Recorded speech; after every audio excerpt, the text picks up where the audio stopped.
আসসালামু আলাইকুম। আমি ইয়াসির রহমান, আইএস instructor at Radiance Education Moulvibazar.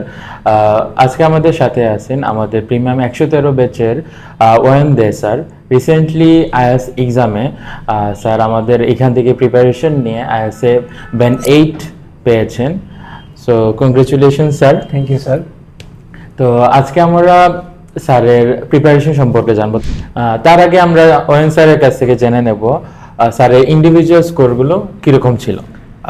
তো আমার রিডিং এবং লিসেনিং এ ছিল 8.5 এবং রাইটিং এবং স্পিকিং এ ছিল 7 পয়েন্ট এবং ওভারঅল দেনটা ছিল 8 পয়েন্ট। সো স্যার আপনার এই স্কোরটি আসলে একটি ডিসেন্ট স্কোর। তো আমরা জানি স্যার যে আপনি রিডিং এবং লিসনিং 8.5 করে পেয়েছেন। সো এক্ষেত্রে অ্যাডমিশনের পূর্বে তো আপনি কোনো প্রিপারেশন নেন নাই বা কোনো কোর্স করেননি, যতটুকু আপনার সাথে পরিচয় হওয়ার পর আমরা জানলাম। সো এক্ষেত্রে আমাদের এই আইএলটিএস প্রিমিয়াম কোর্সের অ্যাপ্রোচ, যেভাবে আমরা স্টুডেন্টের সামনে আইএলটিএস রিডিং এবং আইএলটিএস লিসনিংটা রিপ্রেজেন্ট করি, এটা কিভাবে আপনাকে হেল্প করেছে? তো এটার ক্ষেত্রে আমাদেরকে অনেক স্পেশাল কিছু স্ট্র্যাটেজিস দেওয়া হতো ক্লাসের মধ্যে, এবং আমাদের বোঝানো হতো যে এই অ্যাপ্রোচ করলে আসলে একটা ভালো ব্যান্ড আনা যায়। অ্যান্ড এটাই আসলে আমাকে আলটিমেটলি এটাই আমাকে হেল্প করেছে যে এই স্ট্র্যাটেজিসগুলো ফলো করেই আমি আমার ব্যান্ডগুলোকে কি বলা যায় আমি ডেভেলপ করতে পেরেছি। কারণ শুরুর দিকে দেখা গিয়েছিল যে আমার ব্যান্ড খুবই লো ছিল, যেহেতু আমি কিছু জানতাম না এবং কমপ্লিটলি অবলিভিয়াস ছিলাম। এবং পরবর্তীতে এগুলো ফলো করে এবং প্র্যাকটিসের মাধ্যমে দেখা গেল যে আমার ব্যান্ডটা আস্তে আস্তে ডেভেলপড হচ্ছে এবং ফাইনালি আমি এই স্কোরটা অ্যাচিভ করতে পেরেছি। হ্যাঁ, আমরা অনেক সময় দেখি যে আইএলটিএস রিডিং স্টুডেন্টদের জন্য একটি ভয়ঙ্কর জিনিস, যে যত ধরনেরই স্ট্র্যাটেজি দেওয়া হয় না কেন, তাদের জন্য আইএলটিএস রিডিং এর মধ্যে একটি ভালো স্কোর অ্যাটলিস্ট 6 অর মোর দেন 6 পাওয়াটা অনেক সময় টাফ হয়ে যায়। তো এক্ষেত্রে স্টুডেন্টরা আমরা যতটুকু জানি যে আইএলটিএস এ রিডিং এর list of heading, matching information, তারপর এমসিকিউ, সামারি উইথ ক্লু, এটা অনেকটাই সলভ করার সময় অনেকটাই তারা ভীত থাকে বা আমি পারবো কি পারবো না একটা হেজিটেশন ফেস করতে থাকেন। তো এক্ষেত্রে এই সমস্যাটা আপনি কিভাবে কভার করেছেন? এগুলা কি আপনাকে কোনো ধরনের ভীত সন্ত্রস্ত করেছিল যে না আমার পক্ষে আদৌ কি পসিবল এই ধরনের ভেরিয়েন্টগুলো কভার করে আসা? হ্যাঁ, অবশ্যই। যেমনটা বললাম, আমি কিছুই জানতাম না ওসব সম্পর্কে এবং এই জিনিসগুলো আমার জন্য একদম নতুন ছিল। প্রথম দিকে দেখা গিয়েছিল যে আমি কিছুই মানে বুঝতে পারছিলাম না এই জিনিসগুলো কি ছিল, যেমন লিস্ট অফ হেডিং এবং লিস্ট অফ পিপল অথবা প্যারাগ্রাফ ম্যাচিং বা লিস্ট যাই আছে ওই সবগুলো মানে খুবই কঠিন লাগতো, আমার বুঝতে একটু কষ্ট হতো।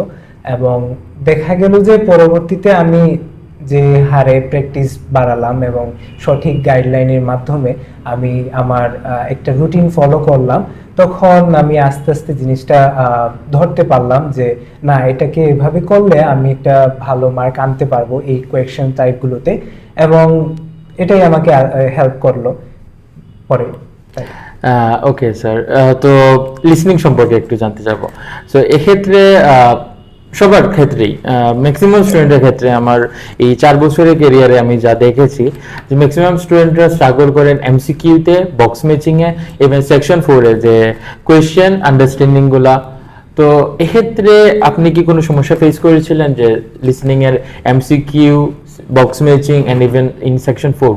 হ্যাঁ, বিশেষ করে সেকশন 4-এ আমার অনেক সমস্যা হতো, কারণ সেকশন 4টা রিলেটিভলি একটু ফাস্ট প্লে হয় এবং অনেক ইনফরমেশন থাকে, আর তাই একটু প্রবলেম হতো, সবগুলো ক্যাচ করতে পারতাম না আমি, আর আন্ডারস্ট্যান্ডিং লেভেলটাও তেমনটা ছিল না তখন।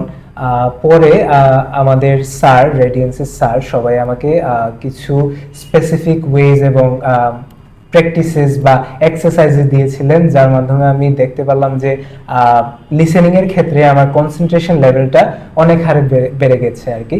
আর এটাই আমাকে হেল্প করলো যে মেইনলি লিসেনিং টেস্টে আপনার কনসেন্ট্রেশন লেভেলটাই মেবি খুবই জরুরি, এবং আন্ডারস্ট্যান্ডিং তো অবশ্যই থাকতে হবে। এবং এই এক্সারসাইজ করার মাধ্যমে আমার এই দুটো জিনিসই খুবই ডেভেলপড হয়েছে, এবং যার কারণে আমার লিসেনিং টেস্টে তো মার্ক আসলো। সো আপনি এটা বলতে চাচ্ছেন যে আমরা যে আলাদাভাবে প্রিমিয়াম কোর্সে লিসেনিং এর সেকশন 4 এর জন্য যে স্ট্র্যাটেজিটা প্রোভাইড করি এন্ড লিসেনিং এর পার্ট 3 এর জন্য যে স্ট্র্যাটেজি প্রোভাইড করি, এটা আপনাকে হেল্প হ্যাঁ, করেছে? ওইটাই আমাকে হেল্প করেছে। হ্যাঁ, সাথে হ্যাঁ। আমাকে কিছু এক্সট্রা এক্সারসাইজও দেওয়া হয়েছিল কনসেন্ট্রেশন লেভেলের মানে ডেভেলপমেন্টের জন্য। হ্যাঁ, তো এখন আমরা কিছু আলোচনা করব আইএলটিএস রাইটিং এবং স্পিকিং নিয়ে, যেটা আপনি দুইটাতেই 7 পেয়েছেন। তো রাইটিং এ 7, আপনার পূর্বে রেডিয়েন্স থেকে আরো দুইটা আসছে, একটা আইসিইউ থেকে আসছে, ইভেন একটা আমাদের রেগুলার বেস থেকে আসছে, এন্ড আপনিও পেয়েছেন। তো এক্ষেত্রে আমরা যে রাইটিং এর স্যাম্পল গুলো প্রোভাইড করি, যে ট্রিক্স গুলো শিখিয়ে দিই, কিভাবে টাস্ক রেসপন্স কভার করতে হয়, কিভাবে সিসি মেনটেন করতে হয়, কোন সময় কোন ধরনের এলআর ইউজ করা জরুরি, বা কোন সময় জিআরএটা শ্রিঙ্কিং অবস্থানে থাকে, যে আমরা বাড়তেও পারে কমতেও পারে, এই ধরনের স্ট্র্যাটেজি বা এগুলোর অ্যাপ্রোচ আমি অনেক সময় দেখছি যে আপনি আমাদের এখানে রাফি স্যারের সাথে আলোচনা করতেন যে আপনি কিভাবে এই ধাপে ধাপে এটা কভার করবেন। হ্যাঁ, সো এক্ষেত্রে আপনি কিভাবে নিজেকে কভার আপ বা সামনের দিকে এগিয়ে নিয়ে আসছিলেন? সো রাইটিং এর বেলায় দেখা গেল যে আমাদের অনেক রেডিয়েন্সের সব স্যারদের বা ইনস্ট্রাক্টরদের অনেক স্যাম্পল আনসার্স আমাদের প্রোভাইড করা হতো, আর আমি বলবো এগুলোই আমাকে অনেক বেশি হেল্প করেছে, কারণ আমি অনেক আইডিয়া, অনেক অ্যাপ্রোচ সম্পর্কে জানতে পারতাম, কারণ সবার আইডিয়া সেম না, এবং এক একজনের এক এক স্ট্র্যাটেজিস থাকে, এবং সবগুলোই আমাকে হেল্প করেছে, এবং আমি একটা কম্বাইন্ড স্ট্র্যাটেজিস এগুলো সব থেকে নিয়ে আমার নিজের থেকে একটা বানিয়ে তারপর আমি ওইটা অ্যাপ্রোচ করতাম। সো আমি বলবো যে এই যে স্যাম্পলসগুলা বা সব ধরনের স্ট্র্যাটেজিস আমাকে খুব বেশি হেল্প করেছে রাইটিং এর বেলায়, এবং যা আমাকে 7 পাইতে আর কি হেল্প করছে। ওকে, তবে একটি ভালো জিনিস যেটা আমি ফলো করেছি ওএনসিআর প্রিপারেশনের সময়, তা হলো যে যখনই আমি স্যারকে ক্লাসের মধ্যে ইনস্ট্রাক্ট করতাম, ক্লাস নিতাম, তো ক্লাস নেওয়ার পর স্যার যে পেপারগুলো জমা দিতেন হোমওয়ার্ক করার পর, ওই হোমওয়ার্কে আমরা যে ধরনের মিস্টেকগুলো ফাইন্ড আউট করতাম, পরদিন স্যারকে এটা রিলেটেড যখন আমরা একটু ব্রিফ দিতাম যে এটা আপনার এরকম চেঞ্জ করতে হবে, ঠিকঠাক করতে হবে, এর পরের দিন যখন হোমওয়ার্কটা এগেইন দেওয়া হতো, তখন কিন্তু আগের দিনই মিস্টেকগুলো স্যারের পেজের মধ্যে আমরা খুব একটা পেতাম না, রেয়ারলি পাওয়া যেত। সো এটা আমাদের প্রত্যেকেরই ফলো রাখা উচিত, যারা আমরা আইএলটিএস এর প্রিপারেশন নিচ্ছি, যারা আগামীতে এক্সাম দিব আইএলটিএস এর। সো আমরা যাতে যখন আমরা যে কোনো কোচিং সেন্টারেই পড়ি না কেন, হুক, রেডিয়েন্স বা ইভেন আদার কোচিং সেন্টার্স, আমাদের স্যাররা আমাদেরকে যে ধরনের গাইডলাইনটা প্রোভাইড করবেন, ওই গাইডলাইন অনুযায়ী আমরা যদি এগিয়ে যেতে পারি, তাহলে হয়তো আমরা আমাদের ডিজায়ার স্কোরের দিকে অনেকটা এগিয়ে যাব।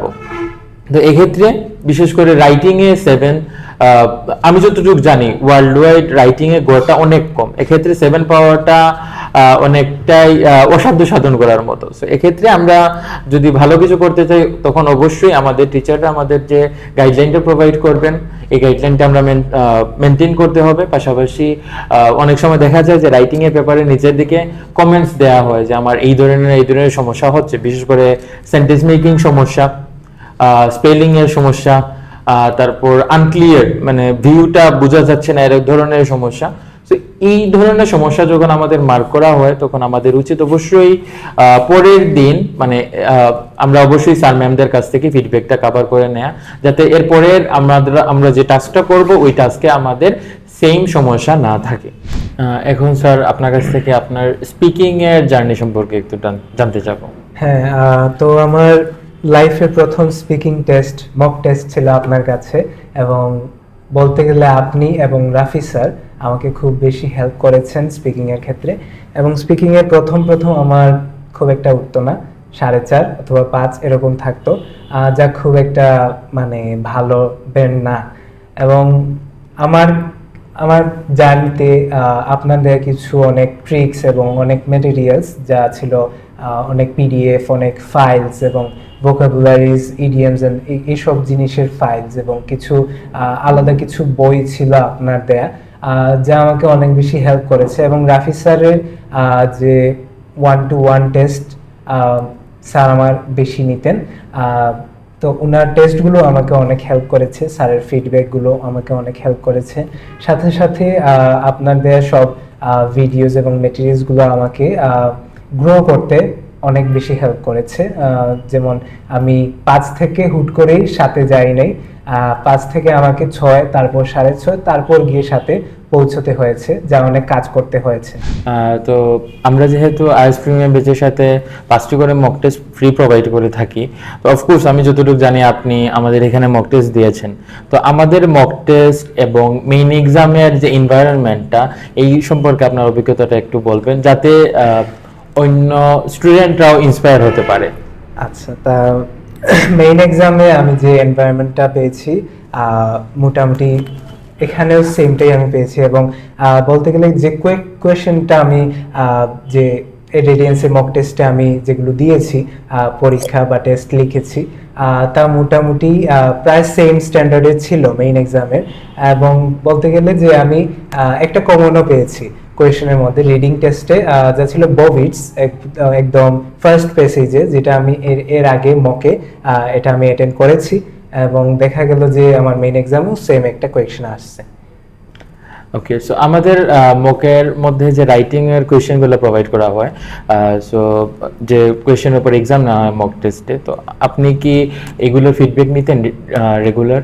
হ্যাঁ, আমি রেগুলারলি এগুলোর ফিডব্যাক নিতাম, কারণ ফিডব্যাকের মাধ্যমে আসলে আমি রাইটিং এর মধ্যে গ্রো করেছি।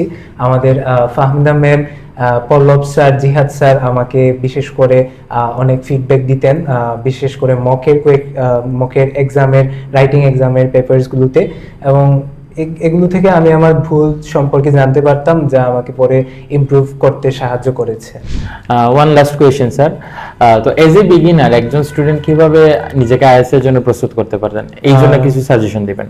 হ্যাঁ, তো অবশ্যই যে পরীক্ষা দিতে যাচ্ছে এবং একদম বিগিনার, তাকে অবশ্যই মোটিভেটেড থাকতে হবে এবং ডিটারমাইন্ড থাকতে হবে যে তাকে একটা ভালো স্কোর আনতে হবে, এরকম তার মনোভাব থাকতে হবে। এবং তার সাথে সাথে আমি বলবো যে বেসিক গুলো তার স্ট্রং থাকতে হবে, এবং কোনো সমস্যা থাকলেও বিশেষ করে সেন্টেন্স মেকিং এবং অন্যান্য আরো অনেক জিনিস আছে, সেগুলো নিয়ে অনেক ঘাটাঘাটি করতে হবে, যা হলো আইএলটিএস এর একদম মূল জিনিসগুলো।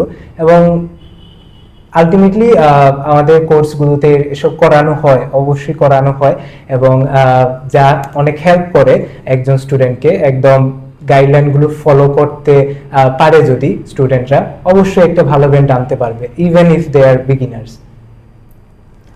ওকে স্যার, সো আপনার সাথে কথা বলে ভালো লাগলো।